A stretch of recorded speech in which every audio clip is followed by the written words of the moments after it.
4 molarli va 1 molarli eritmalar aralashtirilganda 3 molarli eritmadan 1,2 litr hosil bo'ldi. Dastlabki eritmalarning hajmlarini aniqlang. Berilishni yozamiz.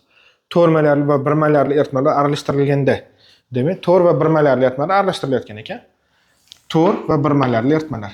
Aralashtirilayotgan eritmalar, dastlabki eritmalar, boshlang'ich eritmalar chekkaga yoziladi, o'rtaga emas. O'rtaga emas, chekkaga yoziladi. 4 va 1 molar. 3 molarli eritmadan 1,2 litr hosil bo'ldi.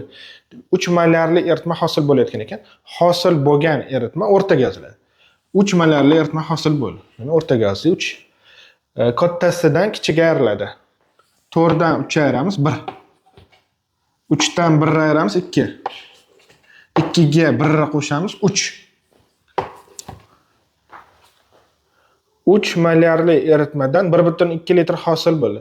1,2 litr hosil bo'lgan eritmaniki ekan. 3 molarli eritma. Hosil bo'lgan eritmaniki to'g'risiga 1,2 litr hosil bo'lgan ekan.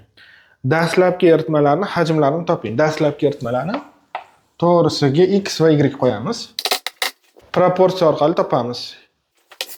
Demak, x topish uchun 1,2 ni 2 ga ko'paytirib 3 ga bo'lamiz. 1,2 bilan 3 qisqarib ketadi. Ikkalasi ham 3 ga bo'lsak 0,4 va 1 bo'ladi. 0,4 2 ga ko'paytirsak 0,8. 0,8 litr chiqadi. Litrdan millilitrga o'tishi mingga ko'paytiriladi. Mingga ko'paytirsak 800 bo'ladi. 800 millilitr. Demak 0,8 litr bu 800 millilitr ekan. Y ga ham proporsiya orqali topamiz. 1,2 ni 1 ga ko'paytirib 3 ga bo'lamiz. 0,4 chiqadi. 0,4 litr bu 400 millilitr. Dastlabki eritmalar 4 molarligi 8 millilitr, 1 molarligi 400 millilitr. 800 va 400 millilitrdan olingan ekan. To'g'ri javob D variant.